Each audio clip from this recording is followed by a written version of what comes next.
प्यारे विद्यार्थियों, आज 3 जुलाई 2020 हम अध्ययन कर रहे थे बीए तृतीय वर्ष संस्कृत के प्रथम प्रश्न पत्र में समाहित श्रीमद् भगवद गीता के द्वितीय अध्याय का।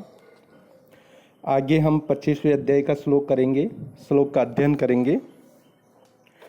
पूर्व में श्री कृष्ण आत्म तत्व की शाश्वतता, नित्यता और सत्ता का वर्णन करते हुए श्री कृष्ण को उपदेश दे रहे थे कि इस आत्म तत्व को ना तो कोई मार सकता है और ना ही कोई मरवा सकता है, और यह आत्म तत्व ना किसी को मार सकता है और ना ही किसी के द्वारा मारा जा सकता है।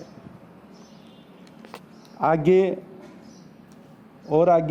उपदेश देते हुए कह रहे हैं कि ना तो इसे कोई काट सकता है, यानी शस्त्र इसको काट सकते हैं, और न ही अग्नि इसको जला सकती है, और जल इसको गीला नहीं कर सकता है, और वायु इसको सूखा नहीं सकती है। यह काटने योग्य है, न जलाने योग्य है, न गीला करने योग्य है, न सुखाने योग्य है। यह नित्य है, सर्वव्यापी है, स्थाणु है, अचल है। आगे 25वें श्लोक में आत्म तत्व के बारे में बताने के पश्चात श्री कृष्ण अर्जुन को उपदेश देते हुए कह रहे हैं, क्या कह रहे हैं 25वें श्लोक में? अव्यक्तो अयम अचिन्त्यो अयम विकार्यो अयम उच्यते तस्मादेवं विदित्वा नैनानुशोचितुमर्ति। यह अव्यक्त है, अयम आत्म तत्व के बारे में कह रहे हैं श्री कृष्ण की अयम अव्यक्त है, अयम अचिन्त्य है, अयम अविकार्य है, उच्यते। अर्थात यह आत्म तत्व अव्यक्त, अर्थात अव्यक्त है, न व्यक्त है इति अव्यक्त है। व्यक्त है का मतलब होता है कि व्यक्त होने वाला या दिखाई देने वाला, और अव्यक्त का मतलब हो गया नहीं दिखाई देने वाला। यह आत्म तत्व अचिन्त्य है। चिंत्य का मतलब होता है चिंतन करने योग्य या मन में चिंतन करने योग्य, और अचिन्त्य का मतलब हो गया मन के द्वारा जिसका चिंतन नहीं किया जा सके। अयम अविकार्य है। विकार्य का मतलब होता है विकार से युक्त, कोई कमी से युक्त या कोई विकार से युक्त। अविकार्य का मतलब हो गया है विकार रहित, उच्यते यानी कहा जाता है। अर्थात यह आत्म तत्व अव्यक्त, अचिन्त्य और अविकार्य कहा जाता है। तस्मात् इसलिए एनम अर्थात इस आत्म तत्व को ही, इस आत्म तत्व को, एनम यानी इस आत्म तत्व को, एवं इस प्रकार से विदित्वा जानकर के भी, इस प्रकार से तुम इस आत्म तत्व को जान करके अनुशोचितुम न अर्हसि, अर्थात इस प्रकार से सोचने के योग्य नहीं हो या शोक करने के योग्य नहीं हो। अर्थात हे अर्जुन, यह आत्मा अव्यक्त, अचिन्त्य, विकार से रहित कहा जाता है। अतः इसे इस रूप में जानने के बाद तुम्हें शोक करना युक्त नहीं है। अर्थात तुमने अगर इस आत्म तत्व को मैंने बताया जिसके अनुसार जान लिया है, तो तुम इस आत्म तत्व के बारे में शोक मत करो, क्योंकि तुम शोक करने के योग्य नहीं हो।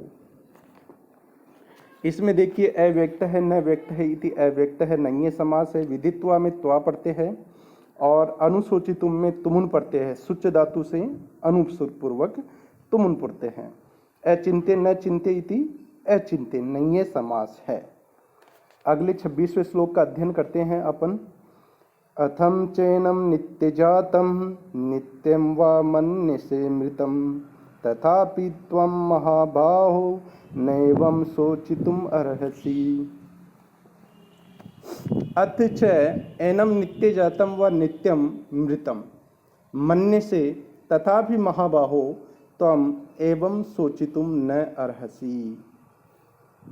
श्री कृष्ण अर्जुन से कह रहे हैं कि अतच और भी एनम अर्थात इस आत्मा को नित्य जातम यानी हमेशा जन्म लेने वाला, वा अथवा नित्यमृतम या हमेशा मरा हुआ, मरने से यानी मानते हो।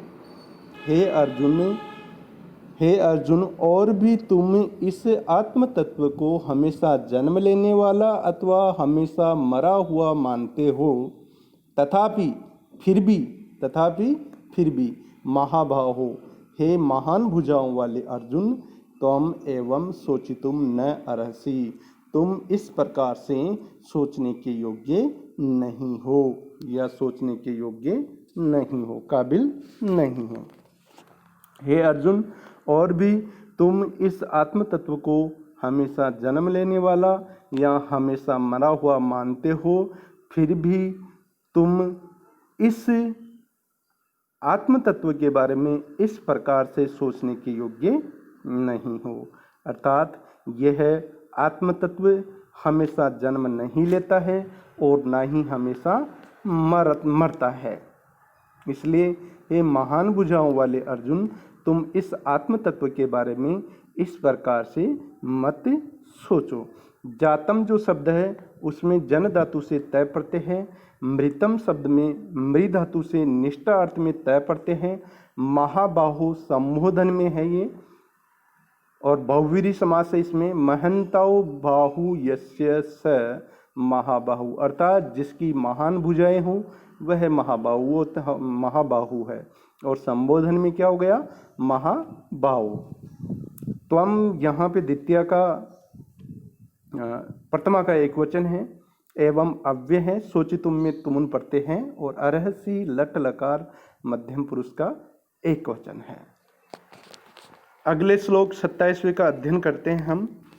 27वें में देखिए, मृत्यु और जन्म की नित्यता का वर्णन करते हुए श्री कृष्ण अर्जुन को क्या कह रहे हैं। जातस्य हि ध्रुवो मृत्यु दुर्वम जन्म मृत्यस्य च तस्माद् परिहार्य अर्थे न त्वं सोचितुम अर्हसि। श्री कृष्ण अर्जुन को उपदेश देते हुए कह रहे हैं, क्या कह रहे हैं, ही क्योंकि जातस्य अर्थात जन्म लेने वाले की, जातस्य अर्थात जन्म लेने वाले की, मृत्यु अर्थात मृत्यु, ध्रुवः अर्थात निश्चित है, स्थायी है यानी हमेशा होती है। अर्थात जो कोई व्यक्ति जन्म लेता है उसकी मृत्यु निश्चित है। मृतस्य च जन्म ध्रुवम, और जो मरा हुआ व्यक्ति है अर्थात जो कोई व्यक्ति मर गया है या प्राणी मर गया है उसका जन्म भी ध्रुव है अर्थात स्थायी है, अर्थात उसका जन्म भी होगा ही। तस्मात् त्वम, इसलिए हे अर्जुन तुम अपरिहार्य अर्थे अर्थात अपरिहार्य, न परिहार्य इति अपरिहार्य, अर्थात परिहार्य यानी दूर करने योग्य और अपरिहार्य दूर नहीं करने योग्य, अर्थात नहीं टाले जा सकने वाले या योग्य। अर्थे अर्थात विषय में या अर्थ में, सोचितुम न अर्हसि अर्थात सोचने के योग्य नहीं हो, तुम इन सब के बारे में भी सोचने के योग्य नहीं हो। अर्थात जिनको टाला नहीं जा सकता उनके बारे में भी तुम सोचने के योग्य नहीं हो। किनको नहीं टाला जा सकता, अर्थात जन्म हुए की मृत्यु निश्चित है और मरे हुए का जन्म निश्चित है। इसलिए हे अर्जुन, ये जो नहीं टाले जा सकने वाले, क्या नहीं टाले जा सकने वाले, जिसका जन्म होता है उसकी मृत्यु निश्चित है और जिसकी मृत्यु होती है उसका जन्म निश्चित है।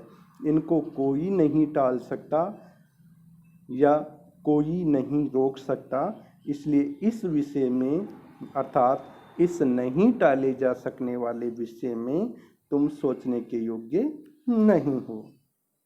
अपरिहार्य, न परिहार्य, नहीं है समास है इसमें। परिउपसर्ग पूर्वक ह्री धातु से णित प्रत्यय आया है।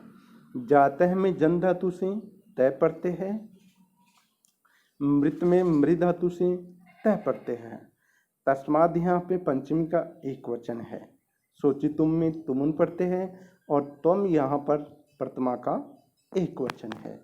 धन्यवाद।